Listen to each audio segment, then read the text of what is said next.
Hi guys, this is Erica Weston with Fox Sports Midwest, and you're listening to my favorite St. Louis Blues hockey podcast, Let's Go Blues Radio.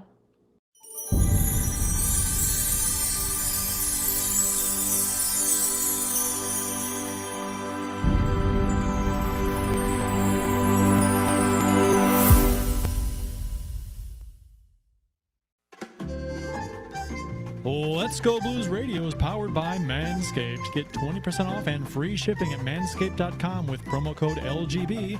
Make your balls a priority this fall. Welcome to Season 9, Episode 13 of Let's Go Blues Radio. We're the often imitated, but we are never duplicated, the original St. Louis Blues Hockey Podcast. We're broadcasting live on Wednesday, December 9th, 2020. This is franchise episode number 279 all time. Your hosts tonight are yours truly, Kurt Price and Jeff Ponder. Bill Day is on assignment, and for your listening pleasure for the next little while, we'll be talking Stanley Cup champion 2019 St. Louis Blues hockey. I guess can't say defending anymore. I still pre-COVID champions forever, right? I said that. Yeah, right. Exactly. I said that in the show intro so many times, and I'm like, I still want to say it. To interact with the show on social media, follow the show's account on Facebook. You can follow us on Twitter at LGB Radio. Mine is at Kurt Price. Jeff's is at JPonder94. And Bill's is at Billy Blue Note. You can follow us on Instagram. We're dual streaming right now live on YouTube and Facebook. Thank you for joining us. If you haven't already, please subscribe to the show if you don't mind. And of course, the website is letsgoblues.com, where you can listen to or watch past episodes of the show, browse the fan discussion forum, as well as get some cool St. Louis Blues themed t-shirts and stickers that helps support the show. Jeff, you were very festive this evening. T-shirts for the show, huh? You can buy those over at letsgoblues.com/shop. Is that what you said? It is. You mean a shirt like this? A shirt like that, or a shirt like this. Right here. What? What? Crazy. I made the comment before the show started that we actually went opposite shirts for this episode. I've got the blue with the yellow lettering for Let's Go Blues Radio. Kurt has the exact opposite. So that was completely planned. The yellow with the blue, right? You went with the retro reverse, right? the way it should have ought to gone. To be honest. Right. My God, no red in this shirt. I don't think you find any red. The only red you will find a red on the Steen shirt, on the Vic 20 shirt for Steen. Yeah, I haven't ordered that one yet, but I do plan it. As I said, the one last week that I wore for our fantasy draft, I love that shirt, and I've actually gotten comments on that shirt from friends who saw it. I told them to go over to the shop and buy it. Yeah, the Federico Sutter 24 one. I thought that was a very clever shirt. So, and that's something you can sell for the next 4 years, my friend. It's just true. You know, I had that idea in the pipeline for probably, 2 years. And it was just kind of I started to design it a couple of years ago, and I just kind of put it in the back burner. And then after the election, kind of got me going. I said, hey, it's applicable to 2024. So, So that's fun stuff. Yeah. And you mentioned me being festive because I'm wearing it's funny because you see the blue Santa's hats that I'm wearing like right now, except this is one that I got in like 2000, and there's a big yellow stripe going across the top, and it's different than the ones you see. I haven't seen this one anywhere else, but the only problem is it is very warm. So I'm imagining this probably is not going to last on my head long. So if you're on the podcast and you want to see what my hat looks like, go to the beginning of the show on Facebook or YouTube to guarantee that it's actually still on my head. That's a nice looking one too. It's very fluffy. It's so fluffy. Yes. Good reference. It's not it don't look cheap. It's a lot of fuzz to it, and it's thick. It's a good looking hat. I like it. It's great to wear in the really cold days in St. Louis, but I mean, when it's like it is now, 60 degrees, 50 degrees, there's no wearing this anywhere in St. Louis. So we've got a couple comments I want to go ahead and get to before we jump into the show. Puck Guy 14, we'll get to his comment here, but hello, future division rival, he says. That is true. Oh, God. Jesse Hill. So, that's the best part about it. I'm not going to lie. I love that we're going to be able to we're going to be able to talk to Teal Town like every week now. This is going to be great. But Jesse Hill, hey guys, hey Jesse, good to see you, buddy. Jesse. Austin Lynch, hey Jeff and Kurt, how's your nights going? Great, Austin. But I do want to add real quick. Austin and I were messaging on Instagram, and I think I've completely forgot to check my messages. I don't get the updates on my phone. So I want to apologize to Austin. I'm going to check those messages soon. I think we talked about playing NHL 20 together. We will have to do that, Austin. Sounds like a lot of fun. But yeah, we'll maybe plan on that this weekend. I'll get better about answering my Instagram messages. I'm not a console gamer. I don't have the most recent console. I was going to say a PS2 in the house, but my son does have a Switch, so he has that. But I don't. I do some PC, a little bit of PC gaming. My kids are into Fortnite, and I kind of they want me to play with them, and so I started playing with them, and now I'm kind of into that. So I'm all into logging into Fortnite and get my butt kicked by 12-year-olds. That definitely happens. I've become a gamer myself, a console gamer, just because. I mean, I was my whole life growing up, but I kind of let it go for a little bit. But then when I had my son, and he was about 3 years old, I was still playing. I've always played the NHL games, everyone since NHL PA 93 or whatever that one was called, and he loved it. He fell in love instantly, got excited, screamed, yelled, was excited for goals. And so ever since then, I'm like, man, this kid is going to be a gamer. So it's turned me into a gamer again. And I do plan to get the PS5. Just, wow, not right now. That is way too expensive. I did the NHL series probably through, I don't know, 2002 or 3, something like that. And I did not keep pace with the consoles that were coming out, and I had a couple on the PC, not quite the same, and I just kind of got away from that. So I still play the 94 on the Genesis though, which I have over here. Oh yeah, it's funny because I took a picture. I've got a shelf over here that's got every single NHL EA game all lined up together from every console ad that I have, and somebody commented and said, "What the hell, man? You don't have NHL 94 in there?" And I was like, yeah, that's because it's in the Sega Genesis right now, and I was playing that earlier today. Yeah, I had the same thing going until like 2003 or 4, and I just all of a sudden it stops. Do you have the Danny Heatley 2004? Do you know? No. I want to say mine stopped at I don't know who was on the cover of 3. Mario was it Van Lemieux. Beesbrook? Was it Van Beesbrook was 97. Oh, okay. Oh, way off. Okay. I could be completely wrong here, but I'm pretty sure maybe it was 02 then. Down pretty good. Maybe it was 02 then I stopped. 02? Man, that was a long time ago. He was 02. 01 was Nolan. Who was 02? I've been not playing NHL, not buying the NHL series longer than some of the people that are listening to this show have been alive. That's very true. Yeah, I asked if you had the Danny Heatley one because they switched it to Joe Sakic after his car accident. I remember that. Yeah, I remember that. So you had to be one of the first people to go out and buy it, and I got it on opening day. Wow. So I'm one of the few people that still has my Danny Heatley NHL 2004. Is that worth anything? Probably not. I have no idea. We have Puck Guy 14. Sorry, Aginla 2002. Yes, you're correct. Jerome Aginla. Ding, ding, ding. I think I have that one. I think that's my last one, I believe. You guys, listeners, you have 1 day left to vote on the all-time Blues fantasy draft that we held last episode. You can I think that it ends at some point tomorrow, I believe, maybe early in the morning. I don't know. Vote now. But by the time the podcast comes out, I'm guessing it'll be ended. Maybe. So if you're listening live, jump into Twitter right now, go to LGB Radio and put in your vote. Last I looked, I was leading, but the lead has shrunk. So apparently Jeff is creating Twitter accounts and voting to catch up. You found that out, huh? I did. That can only explain it because, I mean, my top line would destroy anything in the world that you could put out there to defend against it. So. I have not seen tonight what our totals are, but I think we should. I've been busy as hell. At least I've not checked. I checked earlier today. I need to look. I checked Yeah, probably I around checked noon. probably about 2 o'clock, 3 o'clock. Yeah, and I did cut your lead down a bit. Yeah. But hang on, here we go. Okay, I've cut it down a little. So Kurt is in the lead at 44.6. I am second with 37.8, and these are percentages.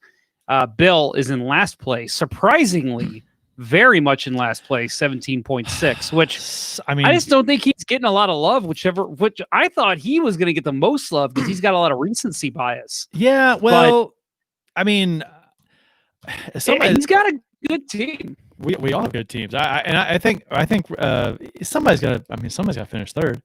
But you know what? I think I think a lot of people said, it's the sexy part of my team is my top line, and the sexy part of your team is your top defensive pairing. And and Bill's, and it was commented a number of times, Bill's team is very balanced. I don't know if he has a line that tops ours, but top to bottom, he has a very solid team. So his goaltending is very good. We all have really good goaltending, but so I mean, maybe I don't know. It's tough. I mean, it's really as a voter, it's who you what stands out to you and what you like. So I kind of get it, I guess, in a way. As far as what's going on, but I mean, you're right. I mean, your top line, and I think we even said this last week. Clearly, the best line out of anybody that picked. You have that sexy early to mid 90s top line, which is beautiful. And then, of course, like you said, Pronger and Stevens on my top pairing is great. But again, you look at the entire thing. I mean, all of us have depth. It's all just in a certain way. We all went about different strategies. I went a little more old school, picking guys, because like I said, I realized early on, I'm going to have a lot of tough guys on my team. So I got to go old school to make sure I have plenty of tough guys that'll round out the lineup but can still put the puck in the net. You have a lot of skill, a lot of guys that can pass and shoot and score. And that's Bill he has both. That's how you win games. You got to score to win. Yeah, right. So heavy hockey, baby. I would love to see my top line against your top D. To say I'd love to see Oates, Hull, and Shanahan against Pronger and. You sure Stevens. That might be all neutral zone play? That the puck might not go anywhere. I'm sorry. And people have said, "Oh, I'd love to see this team against that team." It'd be a fun little round robin tournament to have. I can't do it, but I mean, I don't know. That was a fun draft to do. I loved. That was a lot of fun. It was long, but it was fun. Yeah. So I hope people Whoever enjoyed had that idea is a genius. That was you. You had that idea. It's a good job. Oh, that's right. It was. Yeah. I'm good for about one good idea a year. I've come to find out. I think I used mine late in the year, so that's good. Yeah, you saved it. You had shitty ideas all year long. You saved it to the last. You and Bill were like on the brink of kicking me off the show for my terrible ideas. We're like, and then I came doing? up with that, and you're like, we got to save them for at least another year. Austin Lynch says, hashtag stop the counting. Comment of the show? Not yet. Austin Lynch says, Kurt, let me get you some wins in Fortnite. LOL. You know what? I mean, I'm not terrible. I'm not good. I'm not bad. I'm not terrible. I'm not great either. So I'm kind of in the middle. Probably like most people. It's fun though. You play with my kids. It's fun. I also tried out Warzone, which is Call of Duty Warzone. You try that, Jeff? Mm-hmm. I played Call of Duty, but not Warzone. Jesus Christ! Okay, it's a lot like Fortnite, but like realistic. Okay, it's harder to shoot people. Once you get shot, you're almost dead. I mean, like in real life, you get shot 3 or 4 times, you're dead. Not like in Fortnite, you get shot 3 or 4 times. Oh, I got shield. It's I can survive. Oh no, you get shot in Warzone. I mean, you can. I think you can bump your health back up, but you get shot as like you're boom, boom, boom, done. And Warzone's nuts. It's I've played it maybe half a dozen times, 10 times tops. So I suck at it, right? But I'm playing it for like 2 minutes and I get gunned down. I'm dead. It's ridiculous. So maybe I gotta practice. I played Call of Duty. Basically, GoldenEye was really the last first-person shooter that I really played.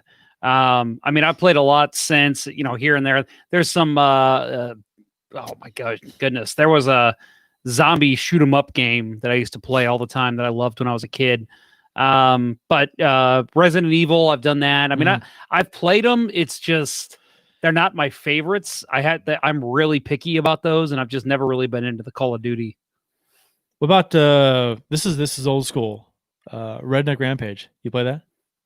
Oh yeah, I played it. But I got friends that are still obsessed with that. Oh, that game when it came out, I laughed my ass off. That was so It's a funny. great game. So funny. And you get the cuss pack or whatever was with it. They're cussing. Oh my god, they're cussing in a video game. This was what? This had to have been about 90, I don't know, 8, 9, something like that. Yeah. Yeah, I just picked up the Star Wars Squadrons game, which is a TIE Fighter X-Wing game, and that was a lot of fun. I already beat it. But man, that was a good one. So yeah, there's still some great games out there. You just got to find them. Yeah, so anybody wants to play me with Fortnite, team up, duos or whatever. Hit me up. I'll Winning Unlimited.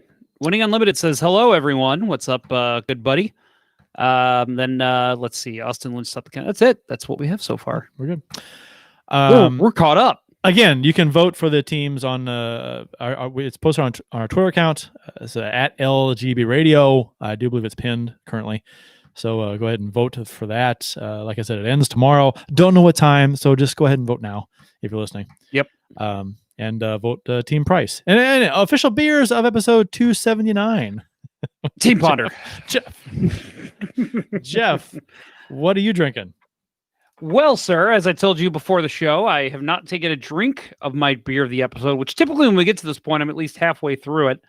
Not tonight, though. So I decided to pull out my... Yeah, I decided to pull out my Bourbon County, nice. Which I bought from Goose Island. This was mentioned a lot in last week's show. Where'd you buy it? Schnucks out here in South County. So like $11 $11 or so? He has like $10.98 or something. So yes, $11. Yeah, I'm trying to remember exactly what it was, but yes, $11. Yeah. So I picked up another one. I had 3 of the regulars and 2 variants. And I was at Schnucks the other day and I saw it for $11, which is a couple bucks cheaper, and I got it on Black Friday. I was like, yeah, I'll get one more. So I got like 4 regulars for. Yeah, I only have the one because I'm afraid that I won't be able to taste it still. I'm still having some issues with taste. And a lot of issues with smell. I still can't smell most things after having COVID, but I decided it'll be fun. Why not, Kurt? Let's see if I can taste this, huh? Yeah, let's hope. All right. Right now, live on the air, right? Okay. Live on the air for that. Cheers. Ding. That's the look. Ding. There, yep. Ding. In case somebody wants to see how dark this beer is. Ding. The opposite of mine. Oh, he's chugging it down. What do you got? Anything? Oh, I can taste it. Can you? Does it taste like it's supposed to? Yes, it does. It tastes very, very strong and very good. Good. Awesome. I am happy for you. Now you can go to Schnucks and get a couple more. They still have some. I was going to say, I know what I'm doing tomorrow when Schnucks opens. This makes me so happy. Well, Bourbon County is a pretty powerful stout there. It's a lot of ABV, so maybe it just powers through the COVID restrictions your body has. Right. Nicholas Lamming says, Nicholas Nicholas Lamming in the YouTube chat says, what's up, guys? Jeff, love the Blues Santa hat. Yeah, thank you. As I said, I don't think you can find it anywhere nowadays. Nanny I found boo-boo. this I found this in my mom's basement on Thanksgiving, and I'm like, oh yes. That's where you're broadcasting from, right? Your mom. Yeah, my mom's basement, of remember course. the show we did after Jamie Rivers yelled at us for keyboard warriors out of our mom's basement. Keyboard warriors. Keyboard warriors. We call the show broadcasting from our mom's basement. Live from our mom's basement, right? Yep. Exactly. Yeah. Yep. That's where we were coming from. By the way, Facebook, we have a comment, which again, remember folks, we are dual streaming on Facebook as well. Our friend Guy Bensing of the Hawaii Blues Fan Report. He says, hey guys, how are you doing? Can't stay long, but wanted to say hi. Hey Guy, good to see you and hope you're having a good holiday season. Why can't you stay long, guy? Hang out for a while. Hey, come on, guy. Come on, guy. I'm not What's your wrong, guy. buddy? I'm not your buddy, guy. Oh, I bet you he gets that all the time. I'm not your buddy, guy. I'm not your guy. I'm sure it's not annoying to him at all. I'm sure it's just as annoying to him as, hey, Jeff, are you pondering what I'm pondering? Is to me. Yeah, but you know what? You had, what site was it that you ponder this? You had a thing. Ponder this. Wasn't that Let's Go Blues.com? Was it? I thought it No, was somebody else. It was before LGB. It was you wrote for someone as Ponder This, right? Bluesnet? No. What was it? What did Dale Downer have? Do you remember him? Oh Jesus, I don't know. This sounds. Do you familiar. bleed blue? Do you bleed blue.com? That's what it was. Yes, and way back in the day. Golly, and Bluesnet was Chris Pinkert. Yes, and actually, I think I moved that over to his site too before he officially joined the Blues. Yeah, I had a conversation with him back when we both had sites, competing in a way, I guess. Let's Go Blues.com and Bluesnet. Yeah, if you want to call it that. Yes. I mean, it was. We both had good dude. Both had forums. Yeah, no, great guy on the Blues media team.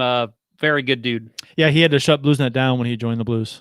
So, my beer of tonight, of the evening, of the show, is the O'Fallon Naughty Pretzelfest beer. Pretzel beer, which I enjoy good pretzel beer. You know, Budweiser Shock Top they had a pretzel beer. I don't know, had to have been like 3 or 4 years ago at least. Loved it. I mean, there's a couple of ABV products that that I'll say I liked a lot, and that was one of them. They had a couple of they had a chocolate wheat Shock Top that I loved, and they had a pretzel Shock Top that I liked a lot. And this, I don't think I had either of those. Oh, they were good, and they like 2 years they had them, and that was it. But yeah, this is the Naughty Pretzelfest beer from O'Fallon Brewery in O'Fallon, Missouri. So it's quite good. I like it. That's one that I tried this past week, and I still could not taste it. So well, it is not, the ABV is not like yours, and it's the exact opposite. It's a pale ale. Not pale ale, but there's some pale. There's some ale I can still taste. I can taste. I got Citywide here. I can taste this. But what's the other one? You're pulling up beers left and right. Well, double fisting. Citywide. I grabbed this. I grabbed this to drink before the show, so that way it's like, well, I'll go ahead and start drinking, but I don't want to drink my Bourbon County yet. I want to take my first taste on air. All right. So it's good. It's best to go Citywide and then Bourbon County, as opposed to the other way around, because that would make Citywide taste like ass.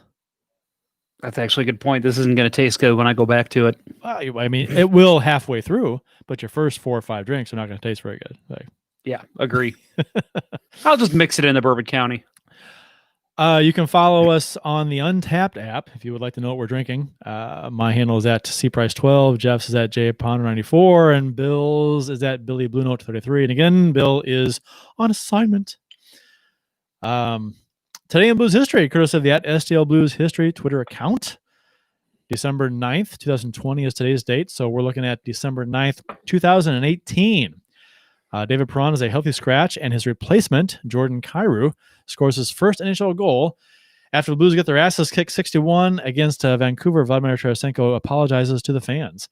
I remember that game where Kyrou got his first goal, and the Blues had a poor performance, losing 6-1. And then Tarasenko's apologizing to the fans on air, being interviewed after the game. This was December 9th. So this was about a month before the epic turnaround happened, or started to happen. This is 2018. Yes. So, yes, January 2019 was when it happened. January 1st. They won the cup in 2019. Yeah, you're right. No, you're right. June 2019. I'm dumb. So this was just. I've had too much Bourbon County. Yeah, two sips. Yep. But no, I actually don't remember that. I remember Clem Costin last year scoring his first goal, and the Blues got killed that game too. Yeah, so it kind of overshadowed it. That first half of that season was just awful. Yeah. You talk about a tale of two seasons. Jeez, I mean, well, it was the same thing the season before, just reversed. It's true. That's true. number one in the NHL, and then they just bottomed out. And we talked about, I mean, I like to look back on that whole thing because at the time when the Blues in the 2 seasons, the season before the Cup season, when they when they started off like fantastic record wise, but we talked about on the show about how the goaltending was not very good, but they were scoring a lot of goals, and how Allen needed to be better because they couldn't keep up this pace offensively, and the offense did tail off, and the goaltending did not improve, and then they sucked. So, a good offense can cover up for a poor defense or poor goaltending, but if you have both, then if you have poor offense and poor, I mean, obviously that's a bad combination. So, and we had that. It's the second half of that season. Yes, we did. Austin Lynch says, Kurt, I'm not going to lie. When I saw how light your beer looked, I thought you were going back to Bud Light Orange. I don't think that's available in the stores right now. It's a wintry. I saw it yesterday. Is it? Okay. I would. Yeah. I was going to say, compared to my beer, I'm sure it looks very, very light. Yeah. Oh yeah. Bourbon County's pretty dark. Mine's lager looking, and yours looks like motor oil. It just does. Which I love. I love Bourbon County. I've got, like I said, a bunch. I thought you say I love motor oil. Never had it. I'm not going to say. I've not had it. I mean, I'm guessing no. Austin, if you'd like to try motor oil and get back to us, let us know what you thought. If motor oil like to sponsor, let's go Blues Radio. Any of them, really. Glenn Hall, December 9th, 1967. Glenn Hall made 30 saves and recorded the first shutout in the St. Louis Blues history in a 1-0 win versus the, I'm going to ask the YouTube audience real quick here. Who did the St. Louis Blues record their first shutout against? That's a good question. It was December 9th, 1967. 1967. Yep. So this was 2 months into the season. 3. Did they start in September back then? No, I don't think so. I want to say these. No, maybe I'm wrong. Anyway, yeah, I don't know. I could be wrong. I'm assuming. Anyway, so we'll add that the lone goal scorer was Terry Crisp. So good job, Mr. Crisp. Yep. But yeah, go ahead and get your answers in. Future Calgary coach. Terry Crisp. Yes, Calgary indeed. But Glenn Hall, a member of Team Ponder. Yes. On the all-time team. So remember that when you're making your votes, folks. Mr. Goalie. Mr. Goalie. Whose best years were in Chicago. So remember that as well. But still good in St. Louis. He did. And he won playoff MVP for a losing team, which has only happened a couple times in history of the NHL. A few times, I guess. J.S. Jaguar. Jesse Hill guesses Pittsburgh. That is incorrect. AC Generator says Oakland Seals. Kurt, tell him what he's won. Absolutely nothing. But that is correct. That is correct. Oakland Seals. I'm not sure if that was a Google find or if that was a something you knew. If either way, congratulations, because you were first of the draw with that. Jesse Hill says, "Go Team Ponder." You know what, Jesse Hill? You just earned yourself a free season ticket package for Team Ponder. Congratulations. You know what? There's your comment of the show right there, Jesse Hill. Go Team Ponder. I thought you were going to say a free season ticket package to the upcoming season, where they're not selling season tickets. So, that would have been way funnier. I wish I had that sense of humor. I mean, well, if you were taking notes, I mean, from our conversations we've had, you should do it. Take notes. I don't see you taking notes. Pen and paper. Record it. Record the show. Listen to past episodes. You could do that. That's true. You could. December 9th, 1982, the year the Cardinals won the World Series. Mike Liut became the first St. Louis Blues goalie to record 100 wins in the Blues' 7-2 win versus the Calgary Flames. Liut was the third fastest goalie to record 100 NHL wins. Mike Liut, member of Team Day. The first goalie taken in the Let's Go Blues Radio Fantasy Draft. And rightfully so. I don't think Liut gets enough credit. And I'm glad that Bill constantly I don't know if he pushes that, but he's a big Liut fan. And I think that Liut, I mean, he played a long time ago. generally speaking, and fans don't. Yeah, I don't. He doesn't get mentioned as one of the greatest goalies in Blues history. People talk about Fuhrer and Joseph and Binnington now because he won a cup, but I mean Liut. I mean he's the all-time wins leader. I mean he's up there. So well, let's face it, that's a time in Blues history, and I think that even players on the team would tell you that's a forgettable time for many Blues fans. The talks of them relocating, and then and then them having the cheapest owner after that in the history of the world, except for maybe Charlie Fletcher for the Oakland Seals. He was pretty bad too. But Bruce Affleck called him a carpetbagger. Carpetbagger, indeed. But no, it's a forgettable time for St. Louis, and let's not forget either that Mike Liut was traded. Harry Ernest, yeah. But yeah, Mike Liut was traded. And for Greg Millen, by the way, friend of the show, Greg Millen, friend of the show. Friend of the show. Should we say honorable draftee now for the players that we've drafted every time we mention them? He wasn't drafted though. No, I'm saying for Liut though. Oh, Liut. Oh, yeah, right. Yeah. I'm gonna say Greg Millen's my broadcaster. There you go. So he was drafted. So and somebody mentioned that we could have done broadcasters. That'd be kind of cool. I mean, the draft was long enough. It was almost 3 hours long. It was 3 hours long. Yeah. But I mean, hell, we could have done broadcasters. Would have been cool. I mean, analysts would have been cool. Ringside people would have been cool. Equipment managers, organists. Let's do the whole organization. Best fans the team's ever had. Yeah. I want the shaken fat guy. What was his name? Remember him? Oh yeah. From like the late 90s. I have no get on screen. And he was. Is he still alive? I hope so. I hope. If he is, he was reach 90s. on out to us. That was when was that? That was 2000s. That was late 90s at least. Late 90s, early 2000s at least. Yeah. It was before they sucked, right? Yeah. Yeah. Before yeah. Sucked. Yeah. For sure. So rapid fire tidbits from around the NHL. Okay. So before we get into the division alignment, which I know a lot of people, Blues fans, are up in arms and confused about, we got the we return to play. Well, actually, hold on. Before we do return to play, overall team values were released by Forbes, which I thought was something we could mention. The Blues are the 18th ranked team in terms of value, worth an estimated $510 million. Which, if anyone has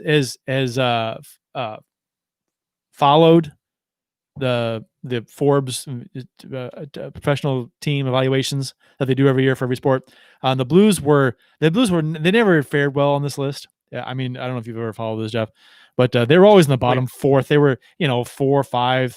They weren't in the bottom. They weren't in the last, but they were close, in the bottom 5 or 6. But now they're near the middle, 18th in the league. So they're in the middle section. So that's I mean, obviously a lot of that stems from winning the cup and whatnot. But that's it's good to see that the ownership is hopefully reaping the benefits of the team's play and whatnot. So the Rangers are valued at as number one, and I wouldn't have guessed that. I would have guessed Toronto, but the Rangers are valued at $1.65 billion, which is nuts to me. The Maple Leafs, which I spelled wrong in here, is they're just behind the Rangers at $1.5 billion, and Arizona is dead last at $285 million. All that I'll add about this, because I mean, obviously we're talking big numbers here, and during a pandemic with a lot of people out of work, nobody really wants to talk about how much these teams are making. So I'll just add, looking at the numbers, the Blues, they were apparently a -4% in value last year, and a 14% annualized change, if that means anything to anybody except maybe Adam Gold. I know he understands this very well. Revenue, they're at $129 million from last year. Operating income, they're down $8.2 million from the year before. So it's just, again, like Kurt mentioned, they win the cup. They were making good money, and they're still making money in 2020, just not as much because, prices change, players' values change. the way you're paying out contracts changes year to year. It's going to fluctuate a little bit, especially with a mid-market team like the Blues. And coronavirus has had the teams have taken a hit across the board. Of course. Yeah. So and that kind of is a nice little segue into the return to play with the NHL is returning to play. Don't look now, folks, but the NHL is going to start in mid-January, planning to start January 13th, which is very close. It's like a month away. So, I mean, it doesn't seem like it's that close. I mean, it seems like it's farther away. I don't know why that is. It doesn't seem like it's only like 4 weeks away. Oh, man, it's next year. It's out. See you next year. You're that guy. Yeah. See you next year. It's December 26th. No, it definitely does feels quick, the turnaround. Like when I remember when just a couple weeks ago when the talk was still January 1st, and it was, there's no way. You've got to get guys back. You got to from out of the country. They've got to self-quarantine before they can show. I mean, you're talking some of these guys, if you're wanting to have training camps in let's say mid-December, December 15th, these guys got to come back right now, like literally tomorrow, if you want this to happen. So it was pretty obvious that wasn't going to happen. Kirk called it on this show. And then I know others have too, but yeah. So when they moved it back to January 13th, and they seem pretty dead set on this, and we'll get to it, but it still just feels like, really, like you still got to get guys back in town. You got to quarantine before they get into the skating and test. It just seems like, but again, they made the bubble in Edmonton and Toronto. They made those go off without a hitch. So really there's no reason for us to doubt that they can get it done. It just feels a little soon. There were financial roadblocks and hangups over the past couple weeks that were discussed, but they've been resolved. So, and everybody thought that, I think people were assuming, okay, well, we will have a season, or they're saying they're going to, and all of a sudden, boom, these issues pop up, and the sports media was like, this is a big deal, and so we're thinking, oh my gosh, are they gonna? So, not only with all they had issues with being apart as far as like disagreements as far as money goes. So, and they want to start on January 1st. I'm like, there is no way they're disagreeing on stuff right now. But the reason why there was a disagreement, for those of you who may not know, the NHL stands to lose more money than they were expecting to lose due to the current wave of the pandemic. So in the playoffs last season, the NHL owners felt that this season would eventually see substantial fans in the stands over the course of a full season at some point. So they thought the season would start off, maybe no fans, and then they would allow some fans in, and by the end of the season, they could have quite a few. But that's not likely going to be the case now. So most of the season, no fans. Maybe by playoffs are talking, you could have some fans in the stands. But so owners felt that they would lose less money if they didn't play the season at all. They said than if they were to play with no fans in the stands for like 60 games. So if the NHL went to the players and they wanted to rework their agreement they made in July to return to play before the playoffs last season. So the owners wanted the players to put more money into escrow to help offset the losses the league was going to incur. That's more money than what was agreed upon back in July when they reached an agreement that called for players to lose 20% of their paychecks to escrow in 2020-21. So with another 10% deferred, but Bettman indicated that the two recent proposals that were tabled on behalf of the owners calling for increased deferral and escrow payments were made in an effort to keep everything in balance during a tough year, which that may sound like complicated to a lot of people, but essentially the NHL works with escrow as far as the players' salaries are concerned.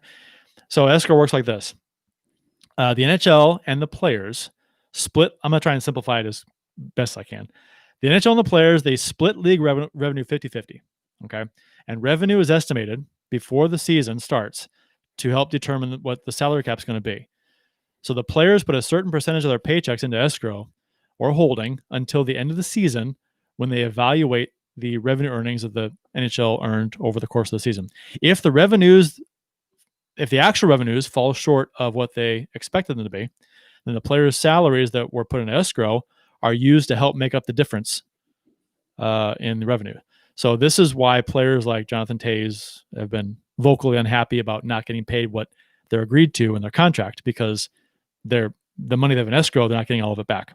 So when you see a player's salary, escrow is typically, I was going to add, escrow is typically a term you only hear in labor discussions in the NHL. So, halfway through this last deal, maybe over the summer you'd hear something about, escrow, it was this amount. And it's not a term we typically hear a lot, but right now, especially, this is why something like escrow was built into contracts, because the owners know they're not going to make nearly as much money this year. So, they're covering their tracks. I know you can sit here and call them greedy if you want, but they're smart business owners. They know if we make our players pay more in escrow, that will recoup our losses. And that is a big thing with business, is when you're going to have losses, have a way to pay that, get that money back.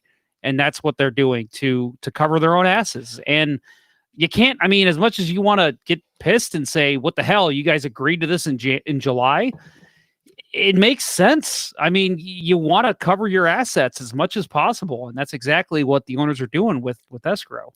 It also gives the players an incentive to sell the game and to create more fan interest, and which generates more revenue. So from an owner's perspective, yes, they're on the ice, they're performing, they're trying to win games, but community service and community engagement, just being a likable guy on the ice or in front of cameras or whatever, selling the game, social media, exactly. Yeah. So that's all part of it. That can bring in a few extra bucks. So that's more. Them doing that could be a little more money that as league as a whole. One player is not going to make a big difference. But the league as a whole, if all the players are doing it, then that's going to make a difference as far as what they'll get back in terms of what they put in escrow. But Darren Dreger said that the sources say there will be no more discussions on proposed financial changes to the MOU. I'm not sure what that is. Outlining the terms of the CBA. Memorandum of Understanding. That's what it was. I didn't put that together. I've got that below. Didn't put two and two together. So Sunday, the NHLPA proposed more deferred money, but didn't include an increased in escrow percentage at any point. But the focus now is on a mid-January start to the season. So both sides confirmed the financial terms from the Memorandum of Understanding signed in June as a part of the CBA extension will stand as is due to the fact neither side could come to an agreement on changing the terms of the previously signed return to play agreement. So the owners wanted the players, but more escrow and more money deferred, whatever. Players said no, they couldn't agree. So they're just both agreeing to just keep things the way they were, which I guess is in the players' best interest right now.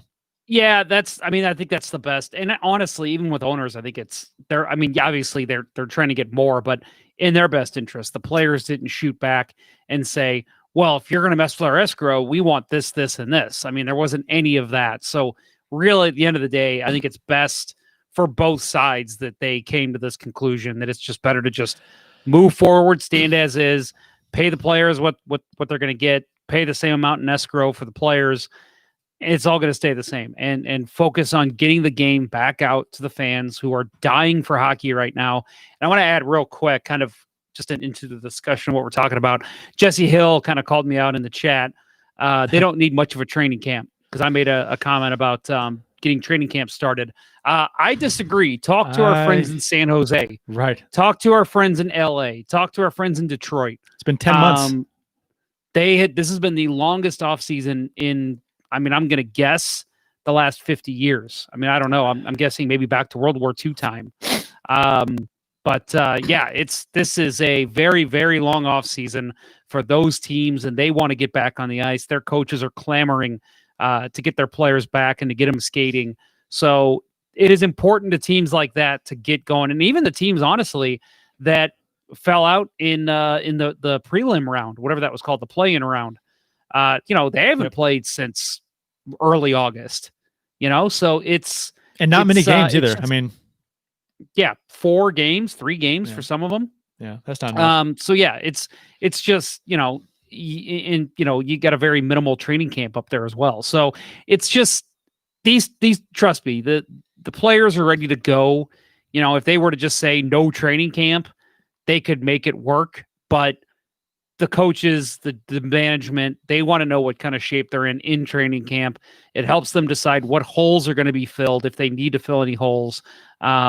It's very necessary to the NHL process to have a training camp, and Jesse knows that. It's just he's making a good comment about many of the teams in the NHL not really truly needing a full training camp. But again, big news here. January 13th is the start date. It's been agreed by both sides. That is the officially when they're trying to get started. Might still be pushed back, in my opinion, a little bit. But good to see that the NHL is trying to get everything going again by mid-January. So they've a 56-game schedule is what they're looking at right now. And all of this that we're going to talk about from here on out is pretty solid from what we're understanding and we're being told.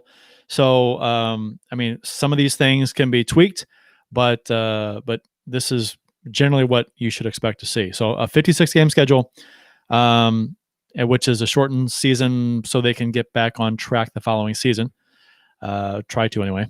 Roster sizes likely to increase a little bit to allow for folks that may come down with COVID or whatnot, and so they can have a larger roster to pull from. Real quick, are we going to discuss that any further? I didn't see it in the outline. I don't know if you want to stop and discuss. Go ahead. Yeah. So real quick with the expanded roster. So that's the question too. What's the AHL and the ECHL? What are they going to do? They already, a lot of those teams are pretty much breaking even every year, and if not losing a ton of money. So it makes really no sense for the minor leagues to come back at all. I think we'll see them all just take a season off. So if that happens, you don't want the Blues, let's say, give me somebody, Mitch Ranke. Let's say the Blues carry their normal 23, 22-man roster, and, we got an injury. Call up Mitch Ranke. Oh, by the way, he hasn't played since March of 2020. Right. You can't have that, because then you got to worry about making sure he's in shape, getting him in skating condition for a couple games or before he's allowed to join the rink and get in the games. Plus you have to worry about quarantine if he hasn't been with the team. It would be a mess. There's no way it would work. So the talks now is, do you have a taxi squad, kind of like a practice squad in the NFL? If you follow football, do you just have this group of players that are always going to be traveling with the Blues? They're going to be, maybe they're stationed in St. Louis, but they're practicing every day. They're extras. You've got 2 goalies. You've got 6 defensemen, 12 forwards, basically an AHL team constantly ready to go if you need to call up a player. And it's an interesting concept because the NHL has not worked like this, at least in my lifetime. I don't know about before that, but what do you do in this situation? I think that's the only solution. You have to have your practice squads or taxi squads, whatever you want to call them, because you can't just say, well, this guy hasn't played since March, but let's throw him into a game in 3 days. That's not going to happen. It's expected that players will be allowed to opt out should they decide they don't want to play in this situation amongst the pandemic. It's thought that they'll have a break at some point in the season, or have dates where they can play makeup games due to possible outbreaks. We'll have to cancel games. I think we might have been spoiled last go around with the return to play, where there were no missed games and not a single positive case after the playoffs started. I can't imagine that will be the same case this time around, because there is travel. There'll be substantially more travel than before. So is bound. Someone's bound to catch something. But we'll see. And I'll add that too. I think that's where the MLB faulted this year. They were so dead set in getting their games in. Every team playing so many games, and we're gonna have playoffs on this date. I think that's where they faulted. I think they should have had a mid-season break. I think that the NHL is right for doing that. At least a 2 to 3 week span where there's an entire break in the NHL, and you just hope you don't have to play any games in that time. But if you do, you can. You've got the time there allotted for that. So I think that's a very smart move by the NHL. And I think it would be smart too. I know they usually take about 5 days between the regular season and playoffs. Take a full week, take a week and a half. That way, if you add more games on at the end of the season, you can do that too. The target date for playoff teams to report to training camp is January 3rd, with the non-playoff teams coming in a few days earlier. They were also talking about having the 7 teams that didn't make it in the playoffs last season doing some kind of a practice games or tournament or something and that was supposed to last like a week, 10 days. And they're thinking that might not happen now, or at least not to the extent that it was going to. They'll probably do something, but it won't be as what it was, just because of the timeline they're trying to hit. I think too that's just it's a weird thing, because I don't know if this was discussed in this return to play scenario, but I know before they said we'll have those 7 teams come back before everyone else, but the other teams are allowed to have optional skates during that time. Well, what are those teams going to do? Hey guys, it's optional, but we really encourage you to come back now. So it's really not a fair scenario, I think, for those 7 teams. But I haven't seen that with this scenario, so hopefully they got rid of that plan. Speculation is top 4 in each division would make the playoffs. And early to mid-June is when teams would need to cross the border. This is interesting. So right now, division travel across the border from Canada to US is not happening. So, which is why, and we're going to talk here in a second about the realignment and Canada getting their own division. But early to mid-June is when teams would need to cross the border due to playoff matchups happening. So, and they're hopeful that the US-Canada border issues will be resolved by then. If they're not resolved by then, which you'd like to think they would be, because the vaccine will be rolling out, April, June, and substantially. So that should help that situation, you would think. But if it's not, what do you do? If teams if Canadian teams can't play American teams, they can't cross the border, what do you do? How do you do that? How do you work that out? NHL 21 tournament. It's pretty obvious. I mean, why not? Sure. No, that would be very intriguing, and I think at this point, it's the NHL is literally just saying, okay, hopefully this isn't going to be a problem in June, because we really don't have another plan. Whoops, I lost my place on my notes here. The divisional realignment, which has been talked about at length now. I mean, today, and I came out yesterday. Today. Yeah, today. This was okay. Blues fans are pissed. A lot of fans in the NHL are probably fine with all of it, but Blues fans might be the only team fans that are upset, like legit upset.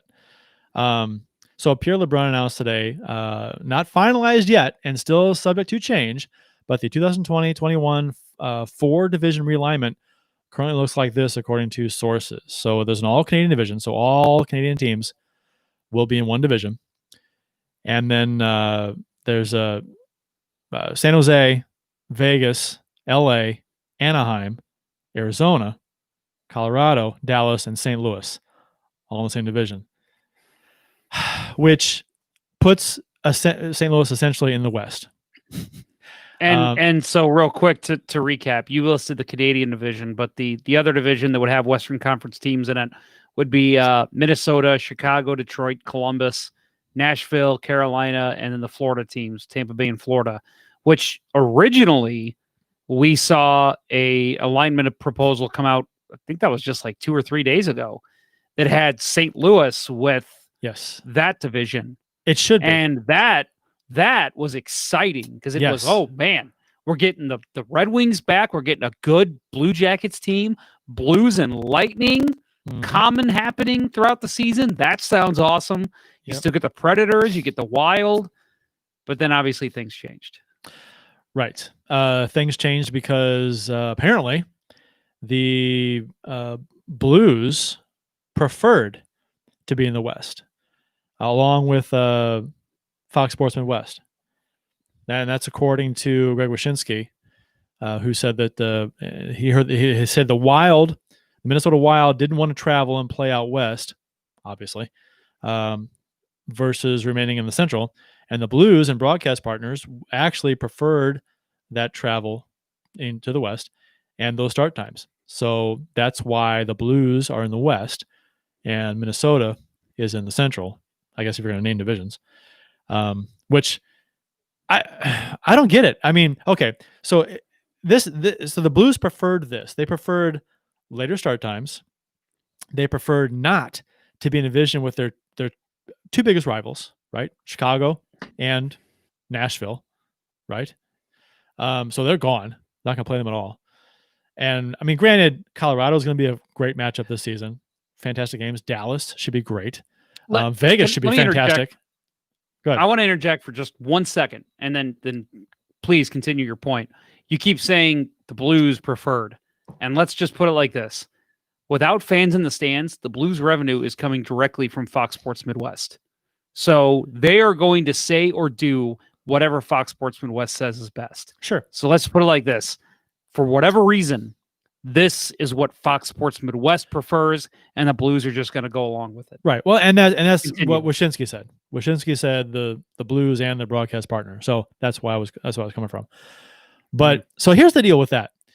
Is that the Blues are the Blues typically draw very good TV ratings when compared to other teams in the NHL.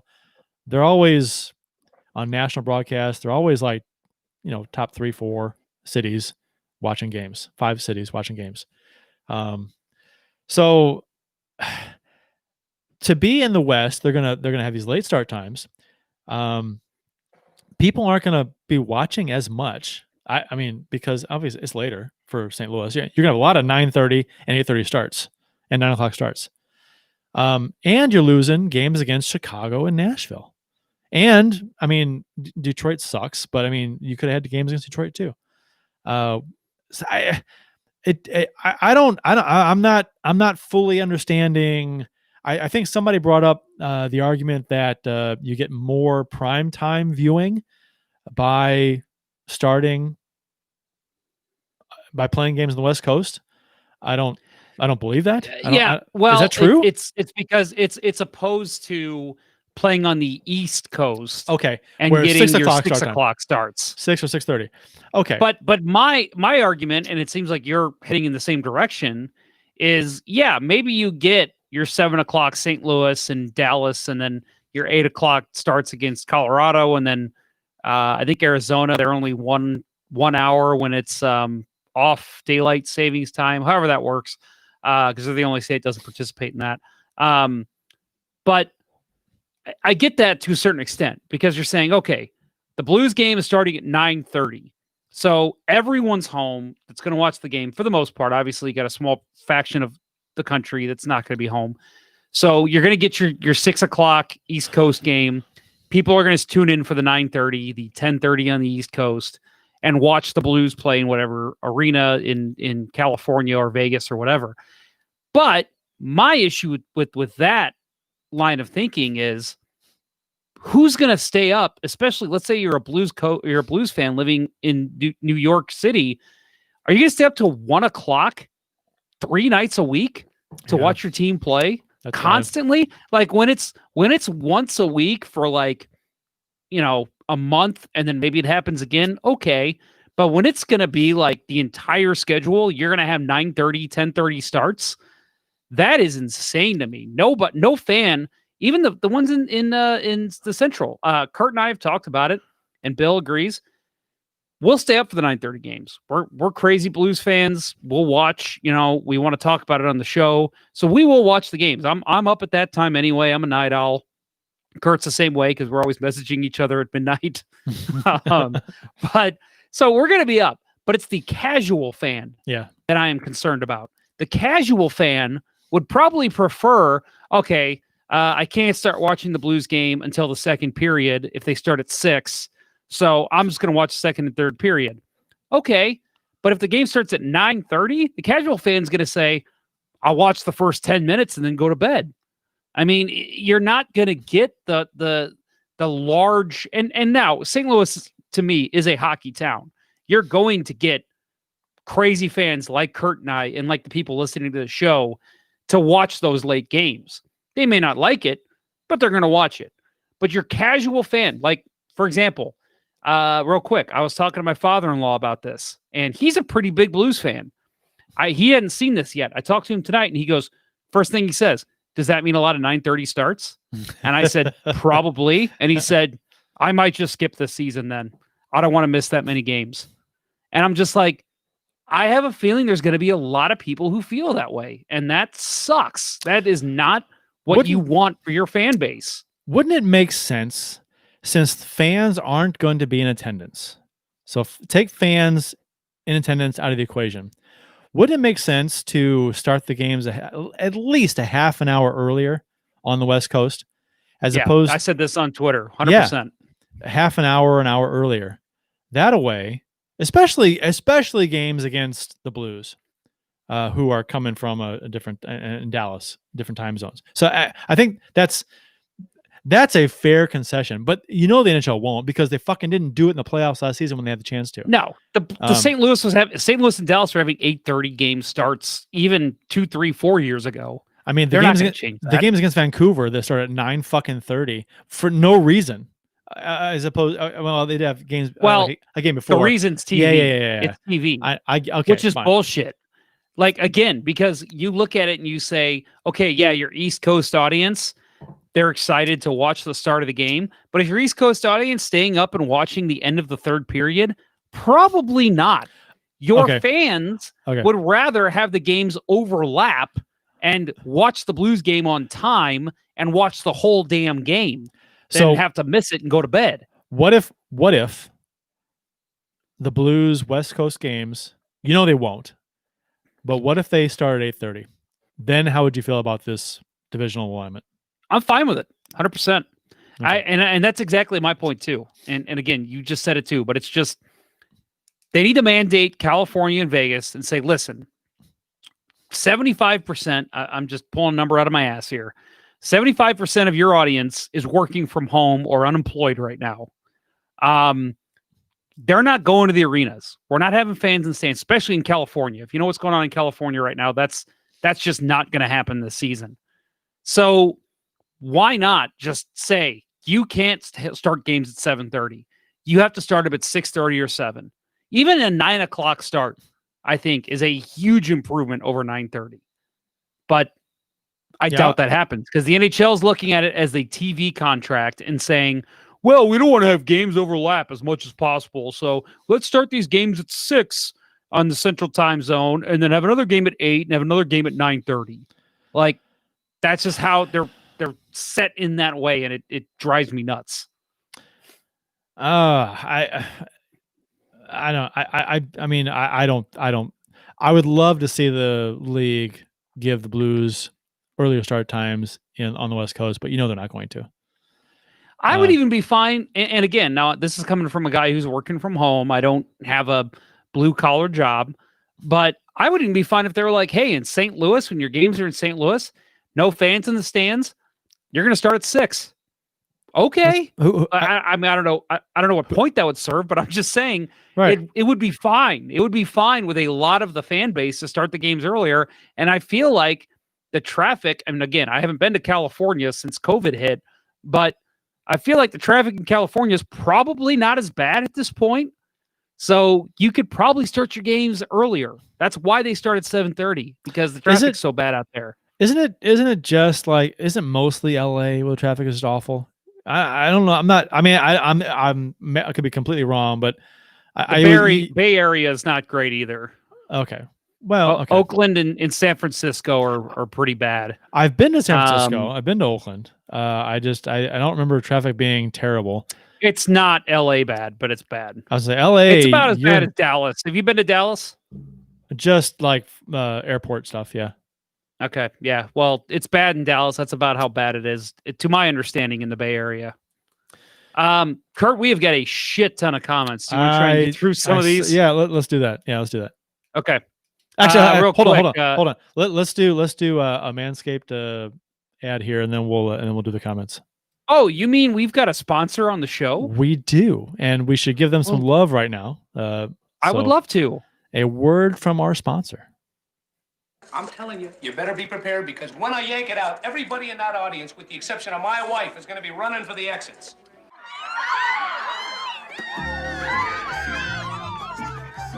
Autumn is in the air, and Manscaped is here to ensure you don't carve your pumpkins while grooming. And by pumpkins, we actually mean your boys downstairs. In fact, Manscaped is on a mission to change the way you approach caring for your balls. And great news, they just released their products in the UK, Canada, and Australia.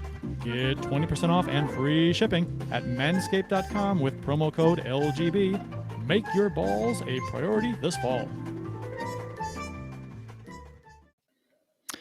For those of you who aren't aware, surely you are, that Manscaped is a proud sponsor of this show. We're happy to have them. Fantastic products. And I do believe that if you order, what is it? Today's the 9th? Oh, yeah. If you order like right now, you can get some stuff before Christmas. So manscaped.com, promo code LGB. It still works. Do it. They've got what? Lawnmower 3.0, which is your manscaping groomer. And they've got what's the other one? The nose hair trimmer. Oh my God, I'm drawing a blank. I put you on the spot. God, what is wrong with me? I just used it today. It's not the hedge trimmer. I mean, look, folks. Yeah, I can see. Yeah, look at how good that nose hair looks. Very nice. I mean, it's fantastic. It's fantastic. They got body wash. They've got. I bought mints. Have you bought the mints? I bought the mints. No, I haven't bought the mints yet. Okay, it's a really small container that they give you, but you open it up, there's like 200 mints in there. There's small little mints, but they're fantastic. And it's funny because the nose hair trimmer, by the way, weed whacker. A weed whacker, that's right. Yeah, weed whacker. So they got the lawnmower, which is the below the waist groomer, and they got the weed whacker, which is the nose hair trimmer. Both fantastic. And by the way, you called the, and I keep interrupting you, and I'm sure you're getting pissed saying, God damn it, Jeff, stop talking. But you call it the below the waist trimmer.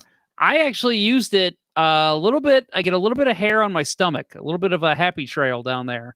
And I used it on that, and it works just as well as it does below the waist. So it's an all body trimmer, and it's fantastic. No, it really is. It really is. And Jesse Hill said in the YouTube chat, that clip kills me every time. Well, thank you. It's meant to get a laugh, and I'm glad it did. So that kind of came up organically to use that too. We jokingly just mentioned that sure. when you, Bill, and I were chatting one day, and we should include that for Manscaped. Oh yeah, let's do it. So, yeah, and they asked for timestamps of when we do promo spots and stuff, and so they've heard it, so they like it. So it's funny. But yeah, no, body wash, and I always call it ball toner, the ball spritzer, fantastic. Yeah, I mean, if you're not, I don't know. Before we ventured into the Manscaped arena, back when they first became a sponsor, talked about them and how I had literally had stuff in my cart online to buy, and I was debating whether to get it when they approached us and said, "Hey, we're interested in being a sponsor of the show." I'm like, "Oh, great!" I was like, because I watched them on Shark Tank. and I saw them online. I loved their approach, their marketing angle, which was fantastic. It was funny. I loved it. So I'm a visual advertising kind of guy, and I well, sure. Oh yeah, your marketing's if your marketing is cool, yeah, I'll buy into it. Yeah, I'll give you a try. So but yeah, fantastic stuff. And I ended up so they sent us some stuff to try out. We did, loved it, and I went back and I bought the stuff that I had in my cart. So that was pretty cool. So we are the trial for our audience. So we tried this stuff out, and it's like, if you guys are interested in this kind of thing, it's pretty cool. It's not, and it's not cheap stuff. It's good stuff. It's you open the stuff, you handle it. It's like, oh, this is high quality. So good stuff. Yeah, I just want to add one thing real quick. The ball wipes, which I've mentioned on the show before, hilarious name. They're not just for your balls. They're just nice little sanitary wipes. As a man who runs and plays hockey, I get chafing downstairs, and it's part of being a guy. You get it if you've ever been active. And I started using the ball wipes, and I just, right before I shower, after I play hockey or after I run, and I just, do a little wipe and just kind of get the area down there. I haven't had a problem with jock itch or chafing since I started using them about 3 weeks ago. And every now and then I at least get a little bit of like an odd sensation down there. And that has not happened. So I really think they're helping, they're working. And I've definitely bought a supply to where I am comfortable to be using those pretty much as long as I can imagine myself walking. So there's just so many great products. If you haven't checked out manscaped.com, great Christmas present, and just a great company to work with. And I'll say, Kurt, I don't want to give too much away yet. I just want to say they may have become friends of the show, two best friends of the show recently. Yes, they may have. They may like us so much. How much do they like us? Did we just become best friends? Yep. I believe you're right. So yeah, there'll be more about that in January, about the same time that the NHL season starts. So what you think that was done intentionally? I don't know. Possibly. Is that a coincidence? It could, maybe. I don't know. By the way, I just finished my one Bourbon County, and I'm feeling pretty good. This is great. Drinking at Bourbon County is like drinking 3 beers. It really is. It's a sipping beer. It's not a you don't. Yep. Oh yeah. I mean, if you chug it, you're in for a world of. Oh yeah. All right. So real quick, let's get some comments here from our listeners. Ton of them. Sorry, everybody can't get to them all, but Jimmy Anderson, who actually I just got your message on Twitter as the show was starting, Jimmy, basically asked the same thing. When are we doing the championship trivia contest between, let's just say, Guy Bensing from Hawaii and myself? Well, it's funny. Kurt and I and Bill all talked about that because you've been wanting that challenge for a while. It's really funny because we just remembered just a couple weeks ago, we're like, wait a minute. Guy didn't even win. Yeah. He didn't win his round. It was I'm sorry, I'm drawing a blank on his name, but I want to say Gary. Gary? No. It pops into my head. It doesn't sound right either, but it sounded right in my head. Okay, well, I'm going to find out what his name is because I know he slid into my DMs. Wow. Kevin. His name is Kevin. Kevin won against Guy. I knew it was a J. So if you want to really have some kind of trivia challenge, I would say you got to face Kevin, not Guy. But if you want to face Guy, I'm up for that too. That'd be a lot of fun. I'm sure Guy would love to participate. Maybe it's not like a finals matchup kind of a thing. It's just a challenge of sorts. He called him out. Yeah. He called him out. He wants a challenge. The Hawaii Blues fan. So so Guy's from Hawaii and Jimmy's from where? St. Louis? He lives here. He lives in St. Louis, right? South City, I believe. Okay. Oh. Do you want his address? No. Do you just have kidding. it? I don't believe so. But let's see. We got trying to roll through some of these comments. Way back to when we were talking about forwards valuations. Sean Nolan, a guy who we both follow on Twitter, I believe. Florida Panthers lost $29 million this past year. Woo! Yeah, right. You know what? Anytime a team says they've lost a certain amount of money, I take it with a grain of salt because I agree. Yeah, I mean, showing a loss is kind of a thing with sports teams. So I'm not buying that number. I'm not saying I'm not saying they made money, but I don't know if they lost that much money. Let's put it like this: if a team lost that much money, there'd be nobody in the world wanting to buy them when they went up for sale. But I tell you what, the Panthers went up for sale. There's going to be people at least like interested in buying them. If you're a company that lost $29 million a year, there should be nobody coming after you. But yeah, it's a way to cook the books in a way. I mean, you got a lot. I think a lot. I remember one time I think I heard that they don't factor in the league revenue money they get when they come up with these numbers that they lost money. And really, every team gets the same amount in league revenue. Yeah, that's substantial money. Yeah. So I think that is poppycock, I'll say. Then we got Race Fan Rocks 4. Again, one of the biggest Eric Brewer fans we know on this show. He says, which I did not know this, and if it's true, I might actually look into buying their. I did not know that. Did you know that they played Jimmy Carson on like channel 2-2 every night? Johnny Carson. Did I say Jimmy Carson's a former Vancouver Canucks center, and Johnny Detroit Carson Red Wing. And yes. Detroit Red Wing too. Johnny Carson. Sorry. Jeez. No, they just play Jimmy Carson highlights every night. How boring is that? What a great defensive play. Maybe in Canada. But no, sorry. So starting it off way off track here. Race Fan Rocks 4. ECHL starts Friday. If that's true, and he's probably right. I might look into getting a little TV subscription to that because I would love to watch some live hockey again. He says one division is not playing though, which is very odd. I'm guessing maybe they realigned and they took all the teams that didn't want to play and put them in one division. I have no idea. Well, I got here the 2020-21 season schedule release for the ECHL. 13 teams were participating in a 72-game schedule. View the complete December 11th through January 14th schedule. Yeah, so I guess they are. Awesome. Well, good for them. I'm glad they're doing something, but I wonder if they're going to have any fans in the stands at all. It's not a substantial schedule, but they're going to play.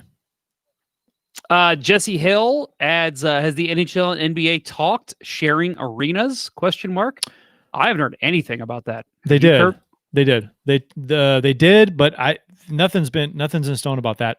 I don't think they're going to. But I heard some reports that they were discussing doing that, but not lately. So I don't think that has legs. Yeah, I don't know. I mean, again, this is something we talked about, I think, when the NHL was talking about doing bubbles. You don't have to play. I mean, like the Kings play in the same arena that the Lakers do. If there's an arena that has the good camera angles in somewhere in LA or Orange County or wherever, you don't have to play in whatever the name of their arena is. I'm drawing a blank here, but you could play in another arena. Center. Yeah. Staples. Yeah. That's right. Staples Center. Yeah. You don't have to play in that arena. I mean, I know they want to. They want the banners. They want the history that has come with the Kings, but I mean, they could figure out other courses of action if they had to.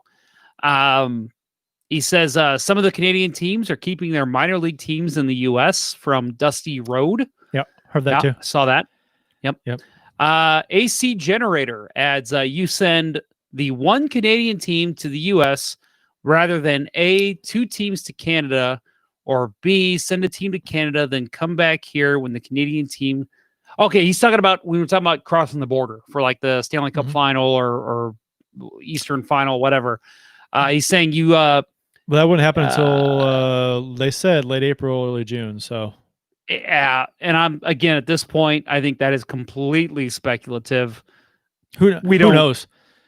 Yeah, at this point, the NHL is just, I think, hoping they don't have to worry about that. But yes, I mean, obviously they're going to talk about contingencies as the times come up.